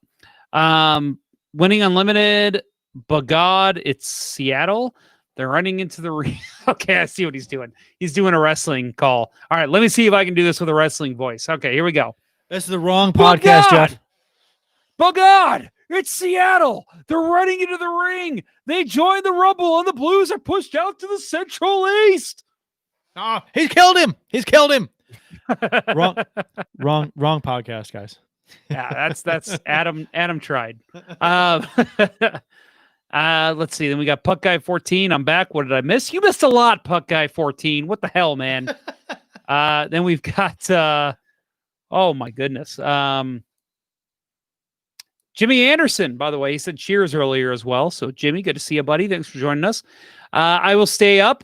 Bill Day probably can't handle it. You're right. Bill couldn't even start the 9:15. So good call. How are the conference champions going to be awarded from Dusty Road? Again, who knows? I mean, I guess just first in the division. Well, then you've got your conference title. I don't know. There's still a lot of stuff that they're working out. I mean, technically, the Blues are not solidly in the Western Conference, Western Division yet. They said that still could be tweaked. So yeah. I'm sorry. Since I did the first one, I got to do the second one. Another one from Winning Unlimited. St. Louis has been thrown over the top rope and into the Southeast. By God, no. For God's sakes, no. I can't believe it. It's a movie. You're watching a movie. Believe it. Jesse Hill, they probably will start early. They talking about the California teams. I hope you're right. He said maybe afternoon games. Again, I would love it like it was when the return to play happened this past season, but I doubt they would do that for the regular season. I think they still want the primetime minutes. I would bet they don't. I would bet that we get fucked on times. I agree. But like you said, personally, I don't care. I'm up late anyway. 9:00. That would actually allow for a few pregame shows for us. I had a great time doing last year. So we could do that. Now, granted, if we were in the other conference, we'd have more 6:00 starts, and we could do some postgame shows. Which I'm usually already drunk for. Yeah. So I mean, either way, we're good. But personally, I don't care. I mean, I'll like. I'm gonna watch the game regardless. It doesn't matter if it's I'm up an hour and a half later. Whatever, it's fine for me. I totally get though why a lot of people don't, because if they're in bed by 10, well, shit, that's a half an hour into the game. So. Brian Ganser, who is a guy that I don't believe we've ever seen live in the chat. Tiny Ganser? Brian, thanks for joining us. Hold the closer tone of dancer. We've got, he says, any chance the Sabres... Right. Sorry. Any chance the Sabres surprise in that division? We'll talk closely a little bit more about the divisions. So we'll get to that, Brian. Jesse Hill, does the NHL make that decision, or is it the TV companies talking about the times? Let's put it like this. Like I said about the Blues with Fox Sports Midwest, with this being pure revenue from TV, the NHL is going to say, oh, yeah, we decided along with NBC Sports and Sportsnet that this is the best decision. Now, how that's actually going to go is Sportsnet and NBC Sports is going to tell them, hey, you're getting your revenue from us, so here's how it's going to go.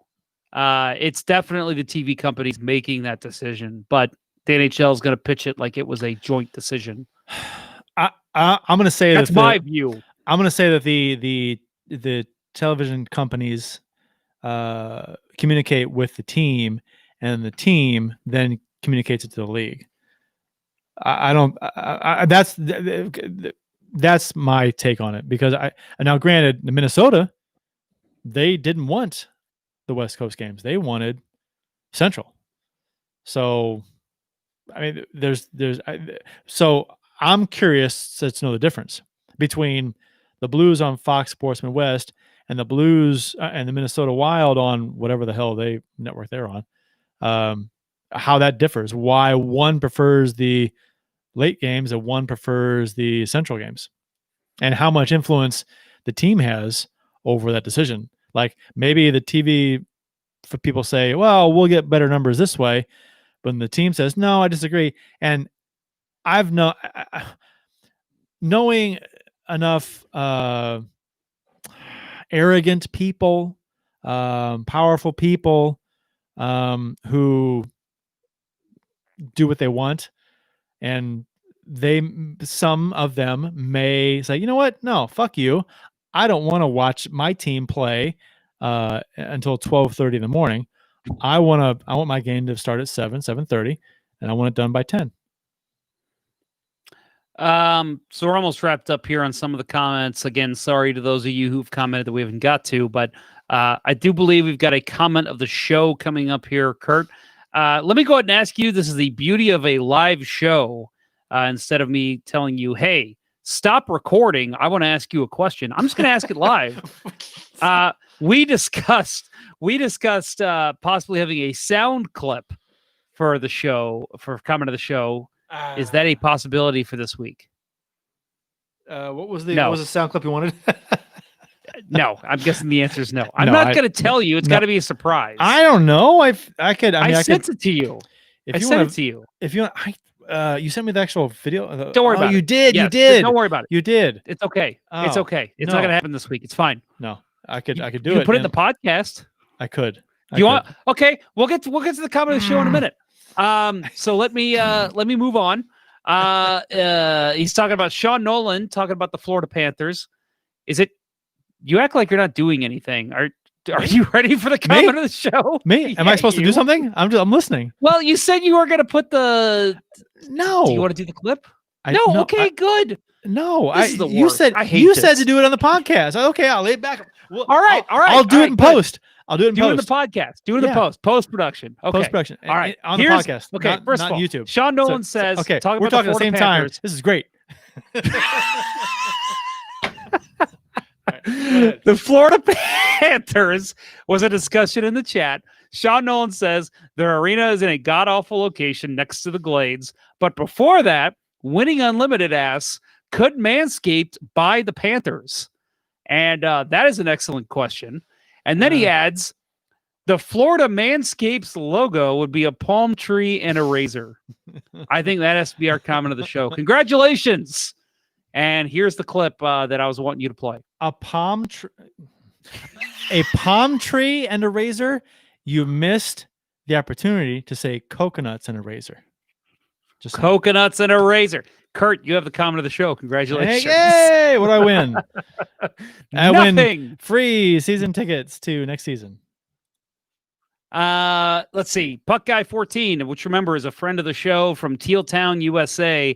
He says, hi, 10 months, talking about the last time the Sharks took the ice. And with a new system with new players, plus Sharks can't play or practice in San Jose right now. I'm going to look at the NFL. The NFL is with no preseason. It's going to be a little sloppy. Yes. I'm going to go on a limb, and I'm going to say that, since it's been 10 months since the Sharks have played, there's a chance they've forgotten how to play hockey. They did that last season. See, Madame Ching set you up perfectly. I was waiting for you to hit. I set you up and you knocked it down. Yeah, very nice. I remember back in the day, whenever I would set my friends up for a joke, I would go like this, acting like I was setting them up in volleyball, and then they would never go for the slam though, the spike, and it just Yeah, Spike, it always upset me. I'm like, come on. I showed you I was setting you up. See, we've got since the speculation is that the Blues are in the West in the same division as the Sharks. I mentioned on Twitter that there could be a number of friendly bets, wagers against with LGB Radio against Teal Town. So that is a thing that could happen, possibly. Now, I mean, obviously the Sharks are in a slightly different place than the Blues are, so maybe we weight it somehow. But I don't know. We should come up with something to. Jesse Hill asks, is Martin Jones still in net? And I think the answer is yes. But if the question is there an actual goalie in net, then it's no. Don't go. You see, sadly yes. With Devin Dubnyk as backup.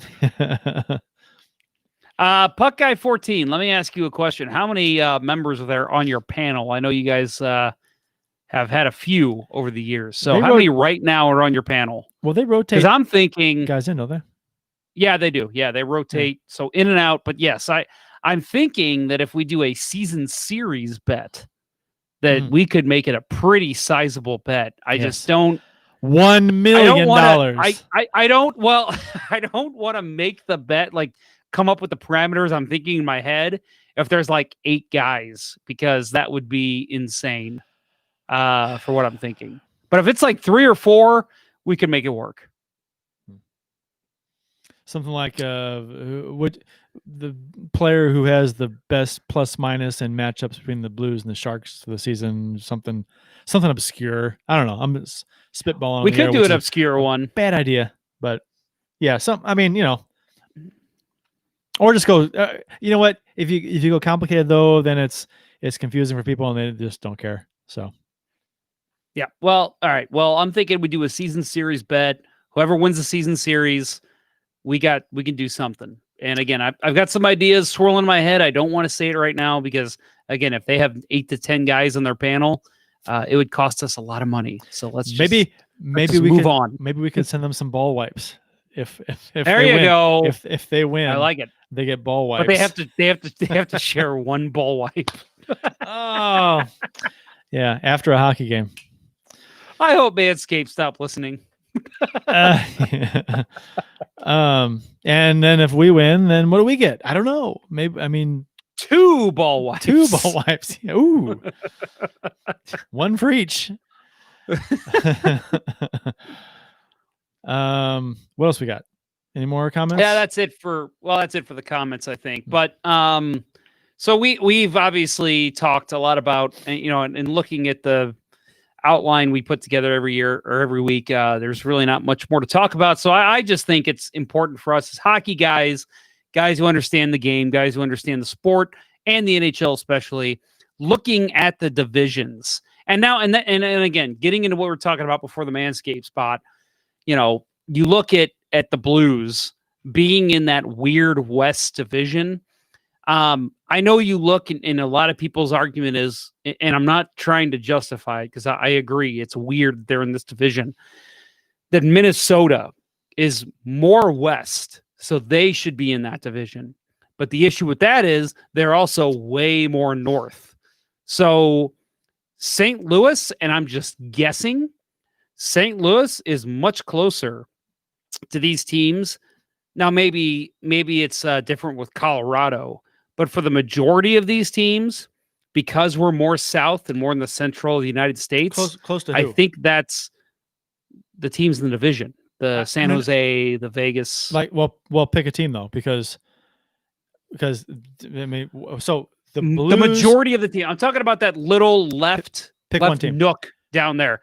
Let's say San Jose, Las Vegas, Los Angeles, Anaheim, and Arizona. I think St. Louis is probably closer to those areas than Minnesota. Okay, so let's look. St. And Louis. You could look up the math if you want, but I'm just guessing by looking at a map of the United States that they are closer. Now, Minnesota might be closer to San Jose. San Jose. We go by. Let's pick San Jose. Go to San Jose. Pick San Jose. So San Jose to St. Louis, Missouri is 2,083 miles by car. So then if we go to San Jose to Minneapolis, St. Paul.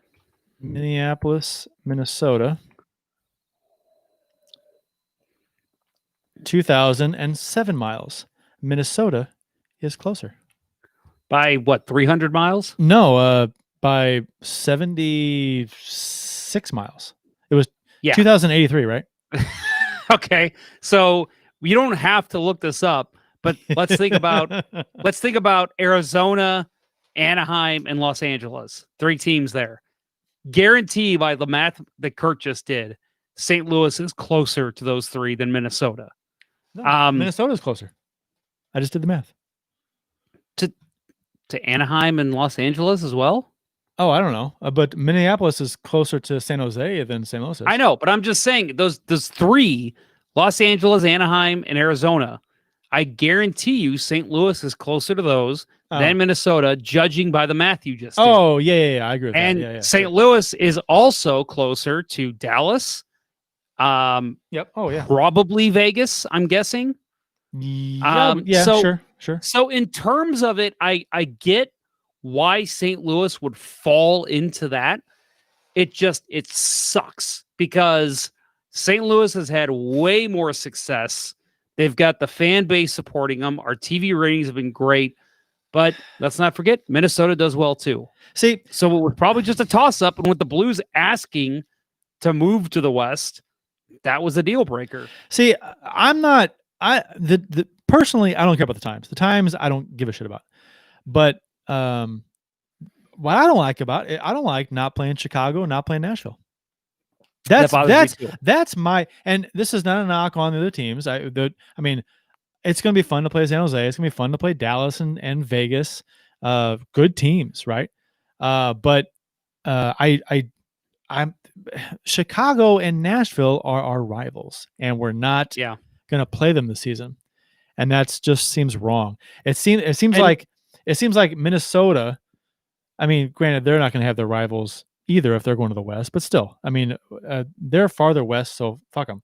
We should be with our rivals in the Central. That's where we belong. I might be wrong here, but I want to say Minnesota considers Colorado and Winnipeg their top 2 rivals. I could be wrong. Well, right, but they're not. So they would Winnipeg's at least still have. But I'm just saying they would at least still have Colorado in that scenario. Well, you know what? And the thing that bugged me was when I saw, and this is just me being ridiculous, but when I saw the original realignment that had St. Louis in that central type division with the Florida teams, and I saw Detroit in that division, I was fucking stoked because I was like, oh my God, the Blues are finally back in a division with Detroit, and Detroit is terrible like they were in the 80s. We can stick it to them. them. The Blues will fucking dominate. Yeah. And then, of course, it got pulled from under our feet like, Blues fans of old. Yeah, we talked about this. The Red Wings fucking had our number for how long? Years and years. Just couldn't get over the hump with Detroit ever. And then we finally fucking get good, and they bolt to the East. Like, fuck you, Detroit. Now here's what. Yeah, I agree with you. I would have loved to have seen Detroit back in our division for one season to stomp on a little bit. If this sticks, okay, let's just say this sticks. Here's what we have to hope for. We have to hope that somehow, because that division is shit. It's Central / Florida division. You've got the best teams there are probably, well, obviously Tampa, but Carolina, Nashville's probably going to do well in that division, and Columbus. You have to hope, at least me, I'm hoping that Detroit, for some reason, just comes through, kicks all ass, and makes it to the playoffs, which honestly isn't that far-fetched in that division. And somehow they find a way to make it to a playoff spot where they play another one of the division teams. And if that's St. Louis and the Blues can play Detroit in the playoffs and just stomp the shit out of them. Oh God, yes. Give me that. I will. It's I will. Beating them in the playoffs. Let me. Okay, here's a question. It's Kurt. divisional though. It's divisional playoffs.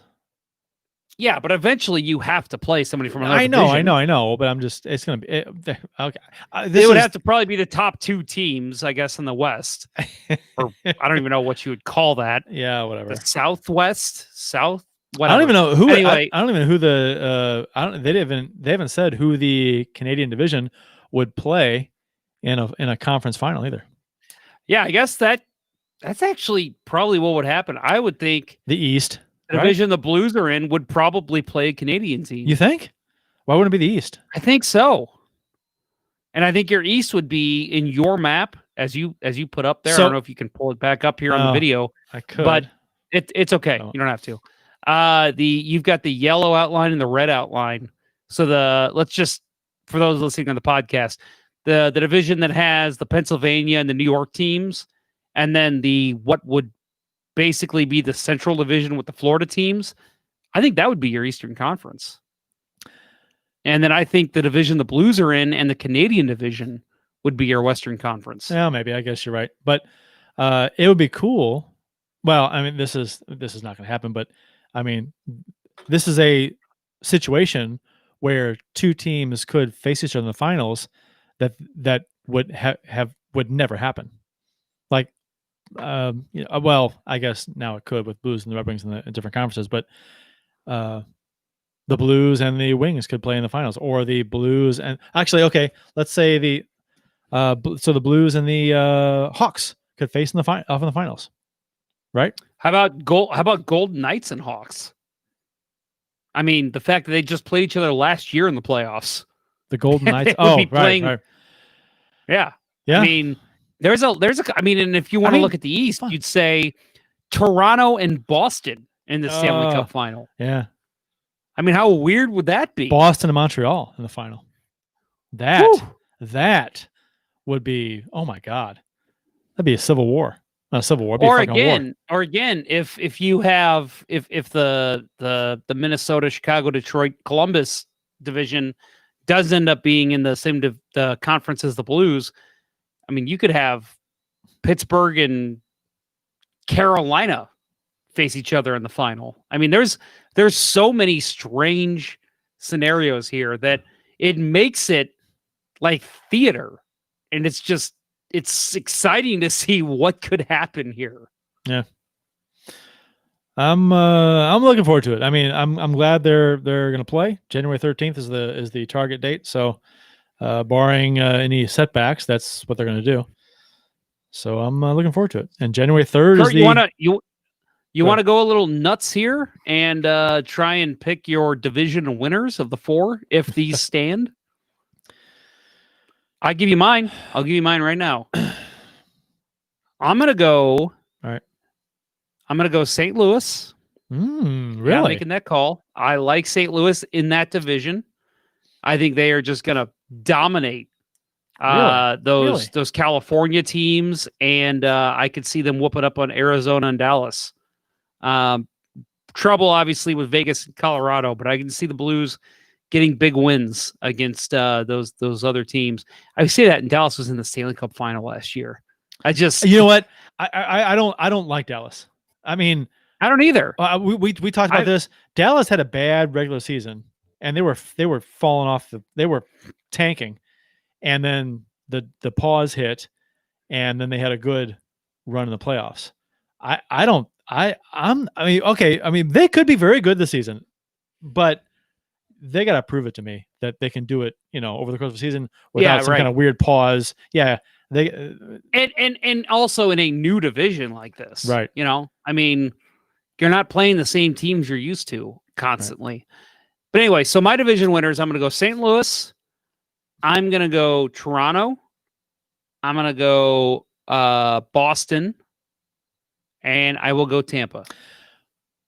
I will go Colorado.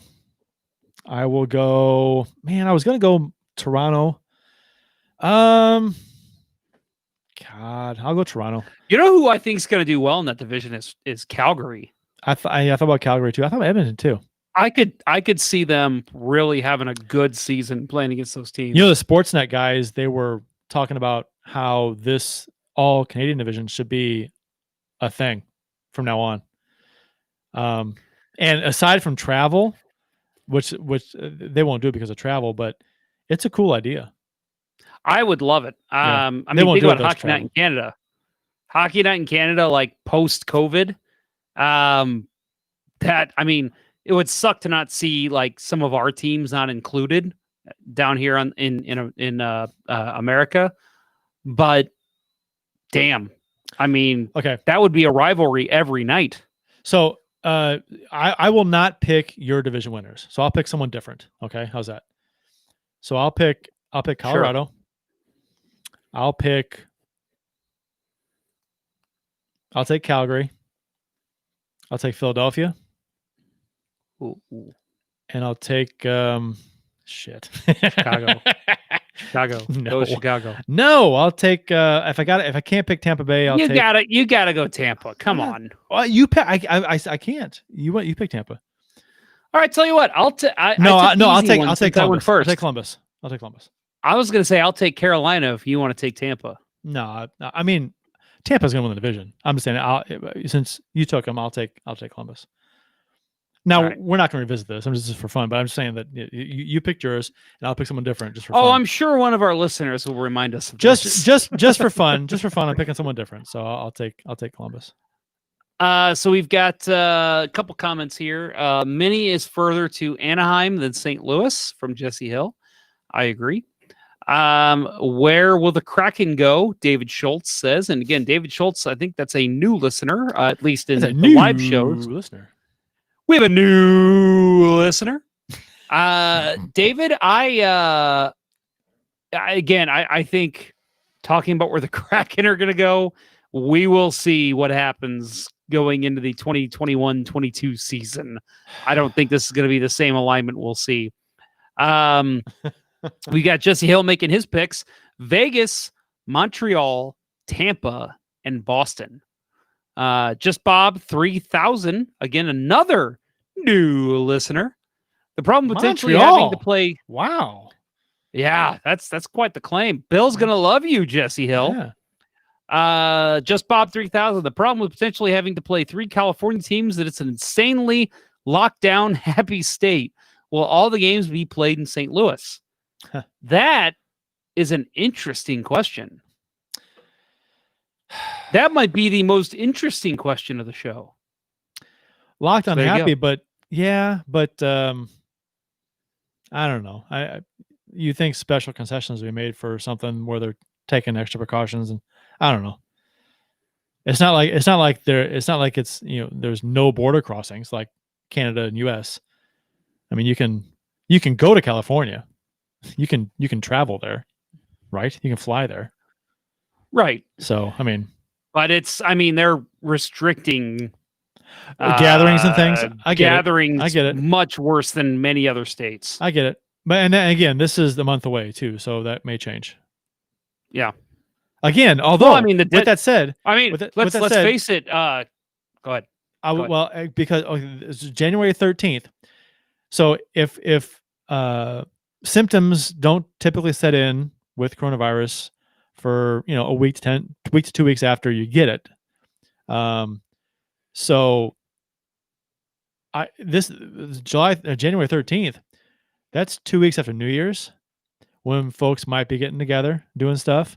That's 3 weeks after Christmas, when folks, and they're saying Christmas is going to be worse than Thanksgiving as far as the spread goes. And so that's prime time for, January 13th is prime time for this nation to be a complete fucking shit show.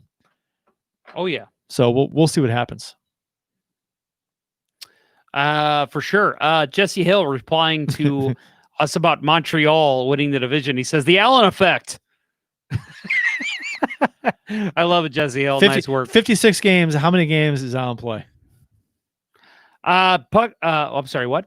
How many? 56? Because you got Price and Allen. How many games do you play? Play or start? Start. 15. Maybe 20. Yeah. I guess it depends how he plays, but we'll see. Yeah, how do you think he'll play in Montreal? I think he's gonna be fine. Do you? Especially with no fans in the stands. I think he's gonna be great.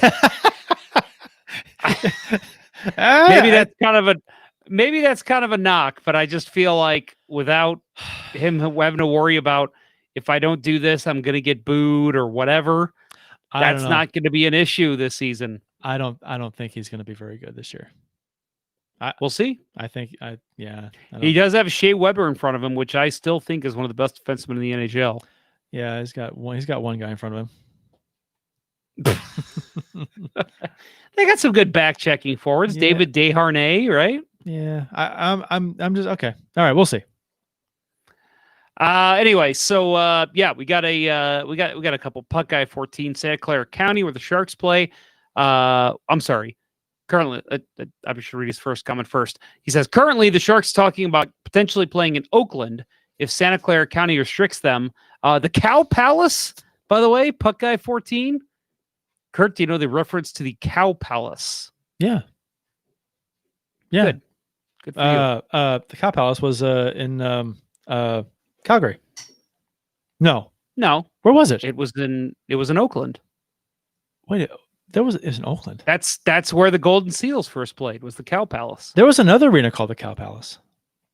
Was there? I thought. Look it up. Pretty sure. Let me check it. Look it up. But yeah, the Cow Palace, that was a really shitty arena that the Golden Seals first played in. So interesting. Anyway, he says Santa Clara County, where the Sharks play, travel but quarantine for 14 days and no contact sports allowed. And similar to here in St. Louis, by the way, Puck Guy 14, guy who plays hockey on the regular, we're told to basically not contact on the ice, which is, let's just say okay to that. But I got to imagine with professionals, same rules have to apply, right? So that could be interesting. Yeah. Jesse Hill says Saddle Dome ? I think that's what you're thinking of. Yeah, maybe. I knew Calgary was a Saddle Dome. I just remember, and I could be completely wrong. I for some reason I was thinking the Cow Palace was somewhere else. But yeah, I looked up. Guy 14, which trust me, when I said this, it was a joke. He says Cow Palace is a major league no. It's in San Francisco. That's where the Sharks played first 2 years. Not NHL ready, and rink is 185 by 85. That's what I was. Okay, so the Sharks played there the first 2 seasons. That's what I was thinking of. That's hilarious. I had no idea that rink was so small. I'm gonna have to go back and watch some old games. That's funny. 185 by 85. That's like that's like a old Chicago Stadium size, isn't it? It's tiny. I think that was the original size of Madison, right? I don't know, but I know Chicago Stadium was smaller. Oh man, that's funny. Yeah, if I think I mentioned before, I don't have it in front of me, but I'm reading a book about the history of the Oakland Seals, the California Golden Seals, whatever you want to call them. And yeah, there's a lot of hilarious references to the Cow Palace. So that's the only reason I think I know that. Okay, so the ice surface in Boston Garden is 9 feet shorter and 2 feet narrower than the regulation measurement of 200 feet by 85 feet. Chicago. I didn't know that. Look at that. Chicago, 185 by 85. That's what it was. So oh my gosh. Yeah. Puck Guy 14's at 15 feet fewer neutral zone. Holy shit. Yeah. And that's when you're playing like that may not seem like a lot to somebody who doesn't play or somebody who doesn't pay attention to ice hockey, which anybody else in the show does, obviously. But 15 feet, I couldn't imagine playing on a rink that is 15 feet fewer in the neutral zone. How are guys not just getting blown up at every turn of their skates? And they said Chicago Stadium in particular, the corners weren't deep. So not only was it a shorter rink with less neutral zone, but the corners weren't deep. The corners were more rounded, I guess you'd call it. So you couldn't go deep into the corners. When you come out of the corner, you're, coming into the slot, essentially. So that's nuts. Yeah, a tiny building, and that's why it was a very physical game back in the day in Chicago. So I'll also add, because we've had some people asking or kind of talking, I guess, on Twitter about, why this is set up the way it is, the proposal for the realignment. Canada, there being a border between many of the teams here, that's what throws a wrench into this. I think if you don't worry about the border, there's not an issue here. It's the fact that all Canadian teams have to play against each other. That's the only way this will work, because you can't have a 14-day quarantine in the middle of the season for a lot of these teams. So like if, you have your regular Central Division, you're going to have the Blues play, they're going to go up to Chicago, play the Blackhawks. They're going to play the Wild. Maybe they go down and play Colorado, but then they got a game against Winnipeg. They got to spend 2 weeks quarantining in Canada before they play that game. And it makes no sense. So that's the reason that there's a crazy realignment here. And I think if that's not the case, and maybe in a month, maybe coronavirus goes away. Democrats are winning the office, right? So coronavirus is going to go away 100%. Right. Yeah, sorry, just like that, joke. Magically. That was supposed to happen the day after the election. Just a whisk of the wand. Whisk of the wand. That was supposed to happen the day after the election. But no, because of that, that's the reason we're seeing this weird realignment. But I'll admit, Kurt, I don't know how you feel, and we, I know we're wanting to wrap up here, and I just keep giving you one more thing. But I actually, it's excited me to see a realignment and seeing how this is going to work. Like I said last week, I am not that excited. Like I was like, I kind of just think they should just not play until this is all figured out and we can get back to real life and real games and have fans in the stands. But at the same time, I'm looking at this realignment and I'm saying, this is a new challenge. This is a new thing that we haven't had to deal with before. This is going to be interesting, just like the drama of what's going to happen. So this actually excites me to see what we could see happen this season. Yeah, and I agree with you. I'm excited too about it. I mean, I'm disappointed with a couple things, but I think being in the same division as Vegas, San Jose, that'd be kind of cool. LA, but yeah, and Dallas and Colorado, we've been in the same division as them, so that's that. I mean, we have rivalries with them, so that's good. Especially Colorado lately, the past few years, we've had a nice rivalry with them. So, but yeah, like I said, I'll miss the Chicago, Nashville games quite a bit. Well, what sucks about this is I think there's a lot of Sharks fans that hate the Blues and hate Blues fans. So really, I mean, looking at this, I think there's a bit of, because you look back to the past. I mean, we talk about all the time the 2000 and 2001 series. Yeah, no, I get it, and I have always considered the Sharks. I think there's still some animosity there between the fans. There was after Owen Nolan's goal, I wanted to stick it to the Sharks every chance the Blues could get. I was pissed. Well, I brought up the Owen Nolan goal, so should I mention Steve Yzerman goal, Game 7? Okay, we went both those places. No, don't mention it. Don't mention it. Okay, I won't. Good. Whew, that's close. Yeah, we got dodged a bullet away there. From that. Whew. Yep. But no, I think there's a little bit of an animosity there, and so I sit here and I say, like, you could build a rivalry there really quick in a season, but the issue is you don't have fans in the stands. And I really think that plays into it. So without that, sure. It's hard to have a rivalry build between two teams that are probably not going to be in the same division next season. And to be honest, rivalries are built in the playoffs for the most part. Yeah. I mean, unless you have strange occurrences in the game that create a rivalry. But for the most part, rivalries are created in the playoffs, and so we'll see what happens. Yep. Do you want to wrap it up? Good to go? Yes. I don't think I got any more things for you, Kurt. Okay. All right. Support for Let's Go Blues Radio is brought to you by Manscaped, the best in men's below the waist grooming. Get 20% off and free shipping at manscaped.com with code LGB. Make your balls a priority this fall, which is outdated. That should be this winter, or we'll get a new tagline from it's no longer fall. That Make will your balls a priority going into the NHL realignment of 2021-22. No, I said that wrong. Damn it. 21-22. And I didn't mention that this is not the 2020-2021 season. This is the 2021 season. There's no 2020. They I say know. that. They said the same thing in the last lockout. They called it the 2013 season, but in the history books, we still see it as 2012. Yeah, because they started in February that season, right? January. Okay. I'm going to say January 18th. I thought it was February. Yeah, maybe you're right. January. You know what? Don't end the show. Why don't you vamp for me? I'll look it up. Yeah. So I have had 2 beers this evening. I almost started my third because I've finished about a good 15 minutes ago. I was so close.